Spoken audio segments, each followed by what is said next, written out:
جمعیت اتحاد علماء سندھ کے تحت قبہ آڈیٹوریم میں منعقدہ علماء کنونشن میں مختلف مسالک سے تعلق رکھنے والے علماء کرام نے حکومت کی جانب سے سود کے خلاف وفاقی شرعی عدالت کے فیصلے کو سپریم کورٹ میں چیلنج کرنے والے عمل کی سخت مذمت اور اپیل دائر کرنے والی 4 نجی بینکوں کے مکمل بائیکاٹ کا اعلان کرتے ہوئے کہا کہ وفاقی شرعی عدالت کے حکم کے باوجود حکمرانوں کی سودی نظام کو جاری رکھنے کی ضد اللہ اور اس کے رسول صلی اللہ علیہ وآلہ وسلم کے خلاف علن اعلان جنگ ہے۔ ایسی حکومت سے کسی خیر کی امید رکھنا ابس ہے۔ علماء کرام اور ائمہ مساجد 1 جولائی کو حکومتی فیصلے کے خلاف حرمت سود پر اظہار خیال اور عوام کو PDM حکومت کے اسلام دشمن اقدامات سے آگاہ کریں گے اور حکومت پر زور دیں گے کہ وہ وفاقی شرعی عدالت کے سود کے خلاف فیصلے پر منوعن عمل درآمد کے لیے ٹاسک فورس قائم کرے۔ جبکہ اس موقع پر محمد حسین مہنتی، قاضی احمد نورانی، علامہ یعقوب شاہ، حافظ نصر اللہ چنہ، عبدالحفیظ بجارانی، مولانا یامین منصوری، مولانا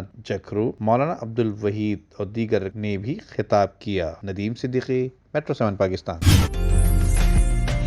عمدہ میں پکائیں اور جی بھر کے کھائیں۔